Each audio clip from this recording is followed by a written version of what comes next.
something, and I start to tell you about who you are and what you've done, and she takes all of this in and says, sir, I perceive you must be a prophet. I perceive that you're from God. So can I ask you, why do we have church in Long Beach instead of Freeport? And it sounds kind of silly, but do you know we do that?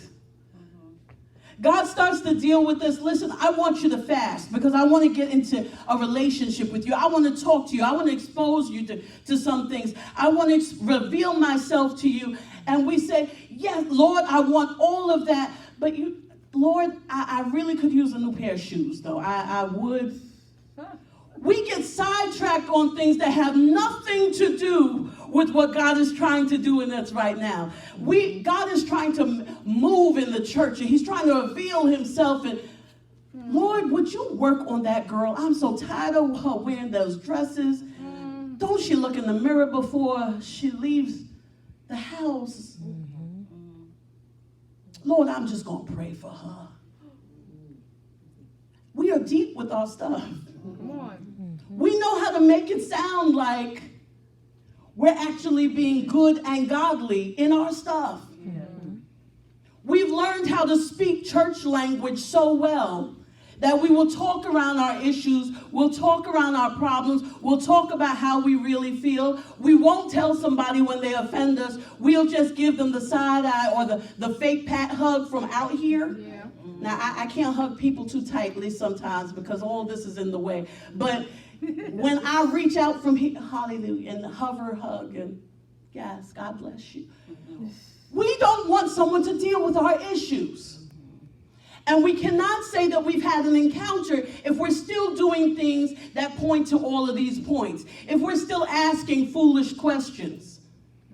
If we're still getting caught up on the fact that you talked about me or you told somebody about me, or if we're still getting caught up on the fact that we don't really recognize who God is, then we haven't gotten through the encounter.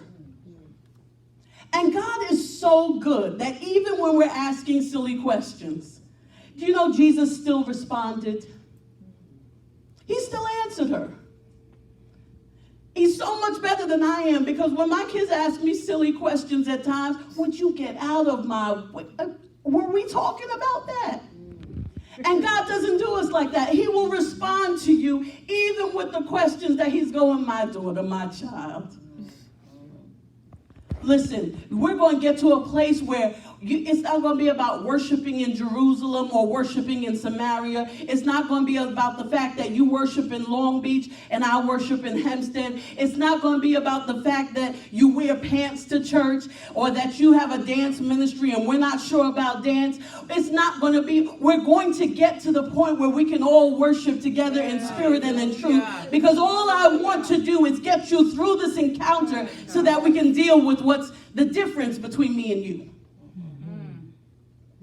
He answers us. And once you actually get through the work through, once you actually get through those points, you actually get to a resolution. The first thing that happens is you get a revelation of who God is. There's a difference between hearing that God is a healer and when God reveals himself to you as a healer.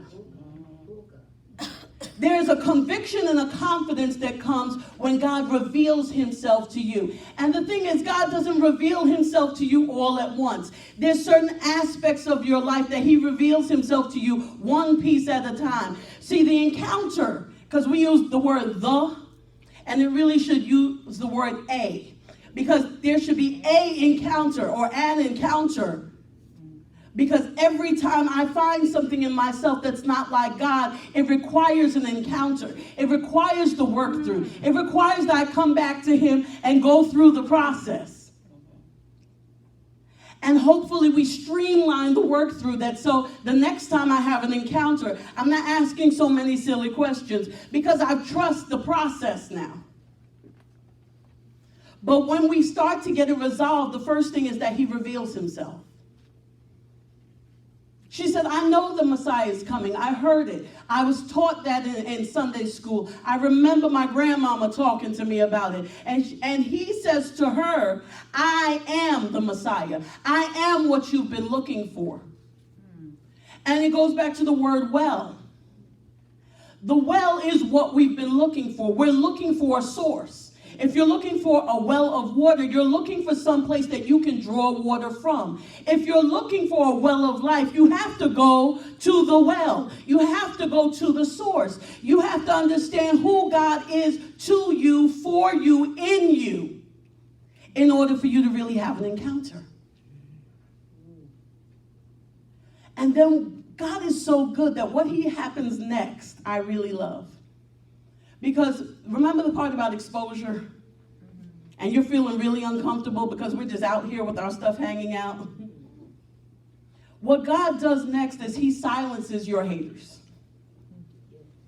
Because he doesn't expose you and then just leave you for everyone to pick at. He silences the people who would have something to say about you. We get caught in the process because we want to answer everybody who has something to say about us. If she talks about how I dress, I'm going to tell her about how I dress. And if I don't say it with my mouth, I say it with my attitude. Please don't think you're exempt just because you didn't verbally say something to someone. Amen. But when we don't bother in answering our own issues, God answers them for us. The disciples came back, and again, they knew that, listen, you're not supposed to be talking to this woman. And she's a lesser woman at that. And she has a bad reputation. We just went into town to get food, and they were talking about her. And they wanted to say something, but none of them had the nerve to ask. When you start to work through the encounter, there's going to be people who have a lot to say about why she's not good enough. Do you know her reputation? Do you know what happened the last time we asked her to do something? Do you know how many times she messed this up? And God's saying, if you just trust me enough to get through the encounter, don't even answer them. I'll answer them for you. Amen. He will always answer. He will always respond to your haters for you.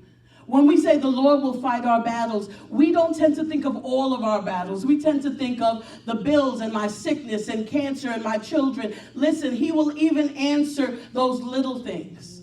I'll share with you that there was a Sunday that I was administering and I spoke to someone. I just said, we're happy to see you. And she got offended.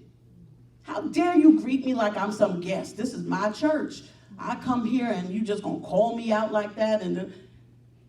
And my urge, my first response, because I'm still working on myself and God is still working in me, it wasn't kindness and sugar and love and sweetness. But I kept my mouth shut. I said, I'm so sorry. I didn't mean to offend you. This was I'm sorry. She called me 3 days later. I have to call and apologize. God hasn't let me rest for 3 days. And I knew when I said what I said, I wasn't even angry at you. I was angry about this, but you happened to be the person there, so I said something to you, and I'm so sorry. God will respond for you.